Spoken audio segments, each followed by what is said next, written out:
There was plenty of beef off the track. Ironically, there was literally more beef off the track in NASCAR this week than there was at Martinsville on track this weekend. Because if you were under a rock, oh man, Denny Hamlin and Marcus Smith, the owner-president of Speedway Motorsports, who owns a lot of tracks in the NASCAR whole circuit there, got into some verbal spats on Twitter, and I'm sure you can look up the screenshots and all that, but this was happening around, midnight, 1 a.m.-ish, 11 o'clock, depending on where you're at time zone. And you're looking at this going, one of the faces of our sport, who's already been in controversy this week with this whole restart thing that I don't have the energy to get into on this podcast again, is going off against the track owner of half the tracks in NASCAR. What? What? Excuse me? This is kind of like watching one of your parents get into a fight with your grandparents for the first time. You have no idea whose side to take. You have no idea how this even started. But clearly the animosity is there. And, that got deeply personal really quickly. I mean, it's one of those... All over the paving of Sonoma, all because the pavement was coming up after a repave, which, don't get me wrong, driver safety concerns, we can throw some barbs at that, but boy, it got personal quick, like you said. And the thing is that it's not like, if you understand, hi, Adam O'Shea, Californian here, we've had an abnormally rainy winter. A lot of water that probably they didn't anticipate when they were mixing that asphalt. And yeah, there's probably going to need to be some areas where that repave is going to need to be fixed. I have no idea how, chemistry works. I barely passed it, to say the least.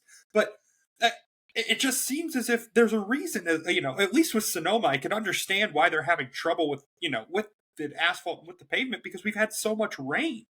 And, does Denny have a point? Yeah, absolutely. But I think all of his point kind of gets lost on the fact when he starts going after him like that personally. I mean, dude, it's a repave. And it's just, I don't know, man. It just sounds like, it was kind of like watching Denny drive a race car, 0 to 100 very, very quickly. I don't know. There's really no winner or loser here, as much as they both just looked like two dudes kind of tweeting back and forth at each other who, it can't be good for the sport, right? This can't be good.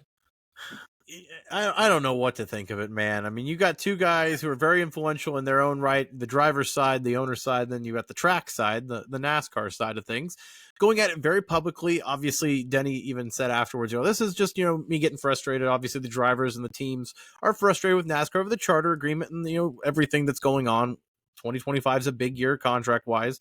You got to get everything signed before then, otherwise it's the Wild West in NASCAR. And I think a lot of that is frustration kind of bubbling over, but yeah, to make it so public, it's not a good look for anyone. Nobody comes out looking good at the end of this. It's just more everyone having some high school drama on Twitter. Sometimes it's good to log out, but then again, it's Denny Hamlin, and Denny Hamlin loves to be the center of attention here. We know that. I say that with the bumper behind me, but Denny Hamlin loves to be in the news there. So not a shock that Denny Hamlin is the one stepping up to people, especially Marcus Smith, two guys that are very opinionated in their own right, but very successful in the NASCAR scene. Curious to see what that looks like, if there's a public shaking of hands, an armistice, or if we kind of have this cold war between the owners and drivers and NASCAR still moving forward their ad. But once again, more beef off track than on track. This felt like the NBA. I'm going to be dead honest with you. To where it's like all of a sudden you've got a star player going after an owner and, James Harden, Daryl Morey, we're talking to you. But it's just one of those things where it's like, you expect this in other sports. It's kind of the first time we've seen it in NASCAR, which is, I think, why it is such a head scratcher. But, I mean, ultimately, I do appreciate, you're right. Denny probably could have sent a text message and, maybe had a call or, that type of thing. But ultimately, I guess I don't mind that it was public.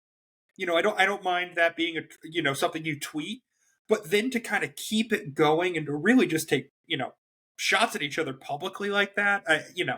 I think at the end of the day, you guys are still going to have to work together. Denny's a team owner, and it's one of these things where it's like, was it the smartest thing to do for relationships moving forward? No, I don't think so. But ultimately, like Denny said, he's frustrated.